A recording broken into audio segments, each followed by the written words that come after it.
this evening's Petitions and Representation Board. Just start off with the induction loop is now operative, I believe. Members and officers, please remember to switch microphones on and speak directly into.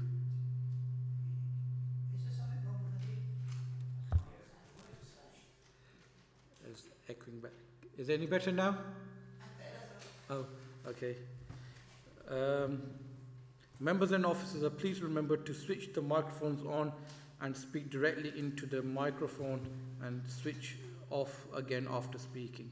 The meeting this evening will be live streamed to the public, and a recording of the meeting will be available on the council website within 24 hours of the meeting. In-person attendees, please switch off your mobile phones or put them on silent. And finally, in case of an emergency evacuation, turn left, follow the green emergency exit sign to the main town hall entrance and proceed to the assembly point at St. George's Square. As we've done the introduction, apologies are of absence. Yes, Chair, apologies from Councillor Skeppelhorn. And minutes of the last meeting. Do members agree me signing the minutes? Agree? Okay. Section 106. None, Chair. Okay. Disclosures of interest? None that I'm aware of, Chair. Okay. Urgent business? None, Chair. Okay, the report and the first item, we have request for installation of bollards on Ramsey Close. I believe, can I ask the officer? Yeah, evening, Chair. Been approached by the residents of Ramsey Close to undertake a feasibility study into the erection of bollards onto the right-hand bend of Ramsey Close to ascertain if it's in line with council criteria and policy, following complaints from residents concerning parking having a detrimental impact on road safety.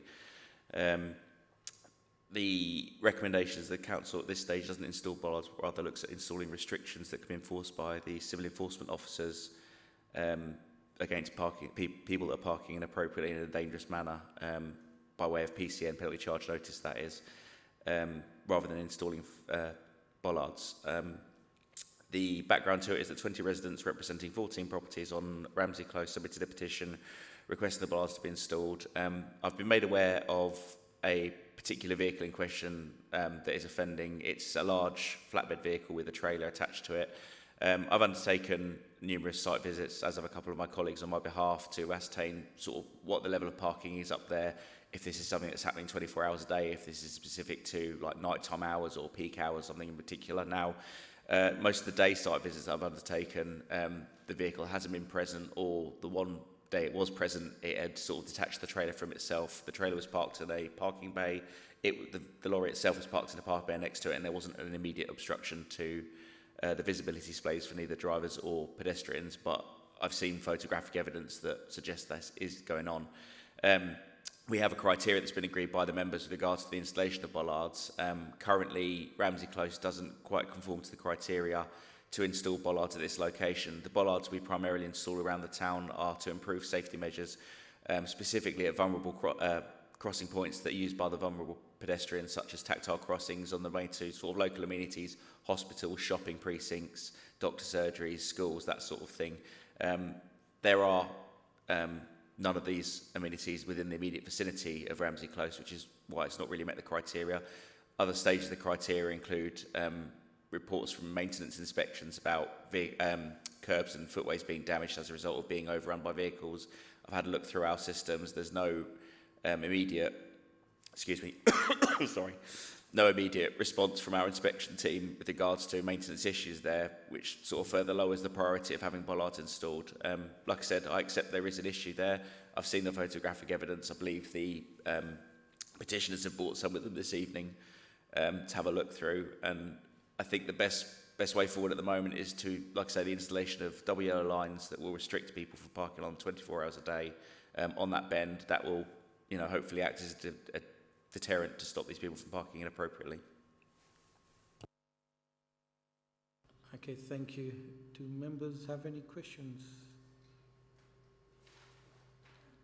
Wondering whether if you did the yellow lines around the corner, not sure that deals with all the issues by this particular vehicle that parks in the evenings in a most obtrusive way for the rest of the close.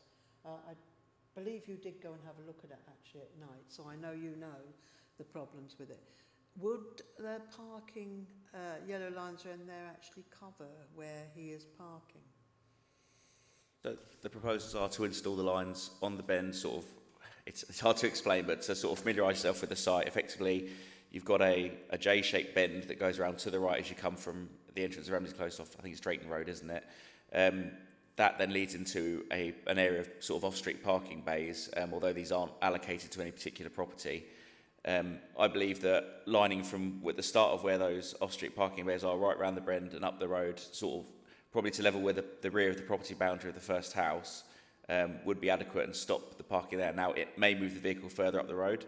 It may move it into the parking bays. To be fair, if it's in the parking bays, it doesn't present an immediate road safety risk. I could see how that would still be an inconvenience to people, because effectively you've got a vehicle that sort of splits itself in two and takes up two parking bays from an already tight close with limited parking in it. But that's a separate issue for the road safety reasons. Any further questions from members? Did Mark say there was photographs? Would they give us any indication of what the problem is? So yeah, I think that I haven't got any photographs with me this evening, but I believe the lead petitioner has. Do you want me to grab those Yeah, you quickly? can hand them around. Lovely, thank you very much. Do you want these, or shall I pass these up to the chair?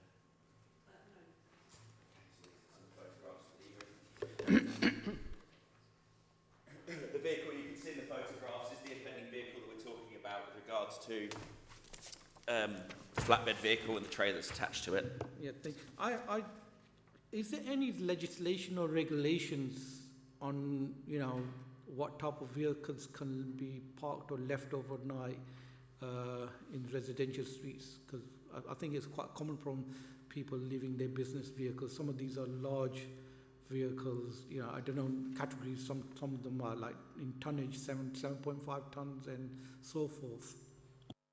Right. So as long as the vehicle is taxed, insured and MOT, it is allowed to be on the highway. There are certain vehicles, and I'm afraid I don't have the answer to the specific weights of them. There is some legislation in place that's tied in normally with operators' licences for companies that operate these larger vehicles, sort of saying they should be parked on the highway. This is normally, as far as I'm aware, sort of towards bigger trailered vehicles, like articulated vehicles, rather than vehicles of this nature. I mean, ultimately, anyone can drive a 7.5-ton box van, certainly with the grandfather rights of the licence, without a need for any special privilege other than making sure that it's insured and taxed, etc.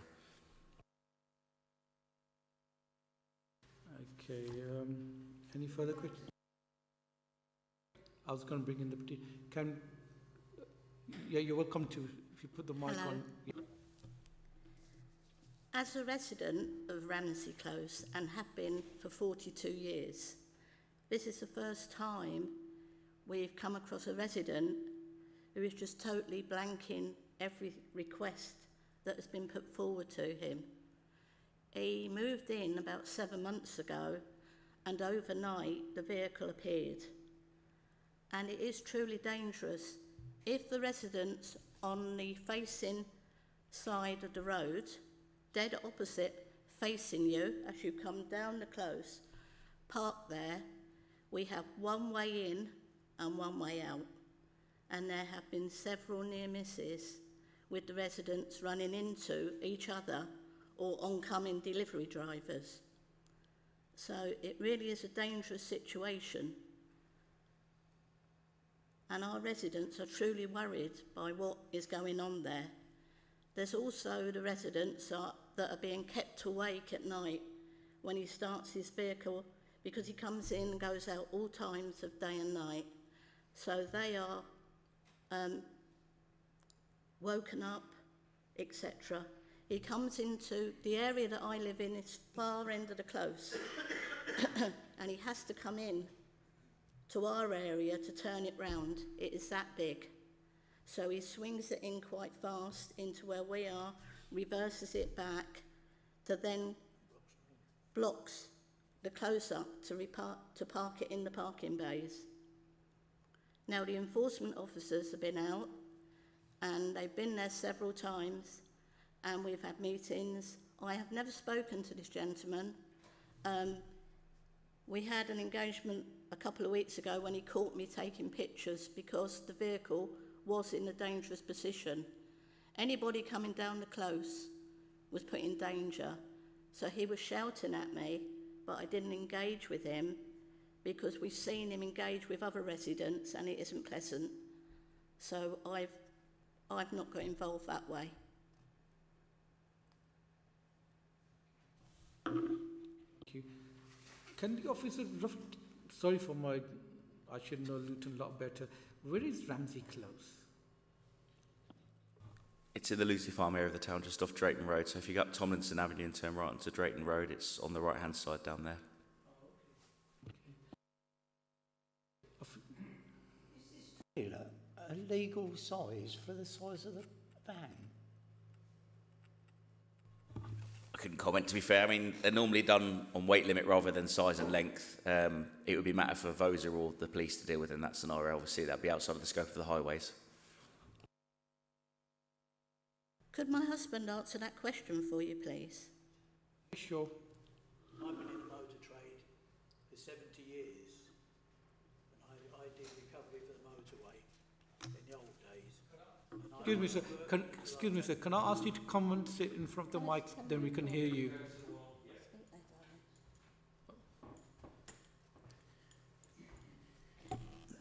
I've been in the motor trade all my life. I'm 85 years old now, and I worked till I was 80 and 3 months, and I was working on commercial vehicles all that time. And I've watched this man working. I don't know whether it's legal or not. There's so many, he's taken the trailer away on the back of his car as well. So whether he's within weight limits and the operator's licence, if he needs one, depends which type of vehicle he's got, whether he has an operator's licence for it or not. He should have tax and insurance for all the vehicles. And in my estimation, his position he's put in the vehicle is in a very dangerous place. And even on the road, one of these days I hope VOSA picks him up, because I think he will end up getting it taken off the road. I don't think he's obliged to take in all the rules and regulations that you should do for operating them vehicles. And I think it needs looking into. Plus, I don't know whether he's actually running a business from the flat. Okay, And occasionally we see him working on vehicles out there. Thank you. I think we have a councillor. My only comment on this is, even if you put bollards in, he's going to move somewhere else, isn't he? It's not going to solve your problem, unfortunately. I mean, the close itself is fairly small. There is every chance that the parking will be displaced further up along it. It's a tight close. It would certainly be worse for him to park further up along the straight drag, although the visibility displays would be better in that it's a straight drag sort of down to where that bend is where he's currently parking. The road is extremely narrow. Actually, in my site visit, I struggled to do a three-point turn in my vehicle in a comfortable way without having to sort of actually use a vehicle cross-over to comfortably do the manoeuvre. So parking further up would be a problem. So I would be certainly considering, if we were going to go down the road of putting bollards in, it would have to be along the entire length of the footway. The other thing to bear in mind is that bollards do count as an obstruction to sort of vulnerable people. The footways down there aren't particularly wide. From memory, between 1 and 1.5 metres in width, certainly no more. With bollards having to be installed 450mm back from the curb face, you're taking away almost half a metre of those footways. So certainly in the narrower parts of the footway, you'd be looking to reduce the footway to a metre in width, which as a minimum isn't ideal, but is workable. But it's something to bear in mind if that's the path we do go down. Thank you. Any members? I understand what Mark's suggesting in terms of the parking lines, but I actually don't think it will work on this occasion. I honestly think bollards are the only way we'll deal with this particular character. And I take the point about him maybe moving down, but I think he will struggle to actually park further down. And I just think it will be the only way to stop him bringing that massive vehicle. It is, when you go around there at night, it is quite worrying when you see cars coming, trying to get past it. So that would be my recommendation to members this evening. If I could say one more final thing, just in sort of response to that, and I do agree, I don't sort of disagree with your stance, I can see where you're coming from. My concern would be that if the gentleman, or the owner rather, of the vehicle in question is parking in such a dangerous manner at the moment, I don't think he'll be persuaded to park further up the road, and I think we will be moving the problem further up the road. Whereas I agree, potentially the lines may not be something that he pays attention to, bearing in mind if he's not paying attention to road traffic regulations regarding obstruction of the minute, lines perhaps will or won't work. It might be worth as well contacting, I don't know if the residents have spoken to Bedfordshire Police with regards to this, they do have powers with regards to vehicle obstruction. Certainly in the way it's parked in those photos, I would be confident that would meet the criteria for such a sort of measure to be taken out. Okay, so have they... Did you contact the police? Yes, and they didn't come out, did they? No, they said they didn't want to know. They said to contact enforcement, could contact Luton Council. There were no yellow lines there, so it wasn't enforceable by them. And obviously, it's got worse. The dark nights, this vehicle isn't lit up. When it's on the path, it's in the dark. And we are 50% aged residents. And that pathway was put in specifically for the residents to get safely from one side of the road across to there where they live. And that can't be accessed now. Can I bring in Councillor Alia Khan? Sorry? Councillor behind. Referring back to the pictures, I can see that the trailer is dangerously close to one of the vehicles. Actually, I believe it might be touching it. So I would probably agree with Councillor Hazel Simmons, and I don't think that yellow lines would work in terms of enforcement, and I think bollards is probably the only way that this individual can be deterred. So yeah, I would recommend members to consider that as well. Thank you. Okay, thank you. Just on deterring, is the vehicle, I wasn't quite clear, is the vehicle at any point parked on the footpath at all, or damaging any part of the public highway? So during my site visits, there weren't any obvious signs of damage, and as I say, prior to undertaking the site visits, I did carry out a review of our system to see if we've done any recent maintenance in regards to footwear reconditioning. There was none evident at that stage, so I don't believe so at this stage, but it's a heavy vehicle. Logic would dictate over time that potentially could become an issue ongoing. Maybe members can comment on this.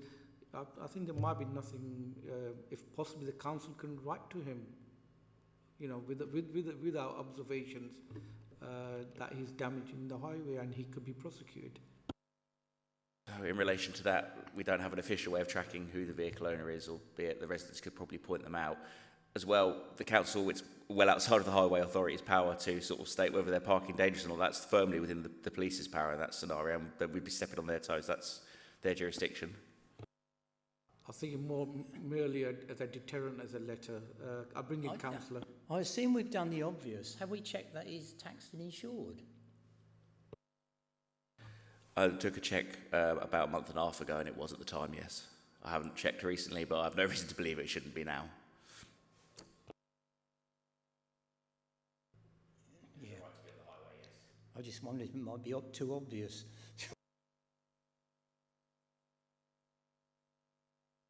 Okay, any further comments or questions from members?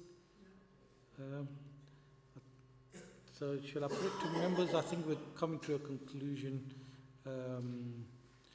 that we recommend bollards if members are in agreement.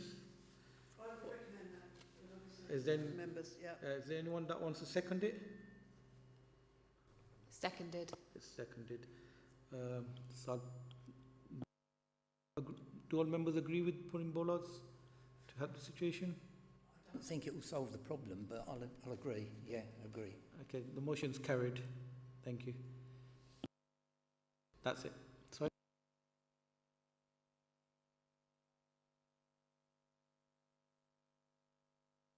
Yeah, thank you. We've decided that the council will be installing bollards, and I thank you, and hopefully it improves the situation there. Thank you, and I'll close the meeting.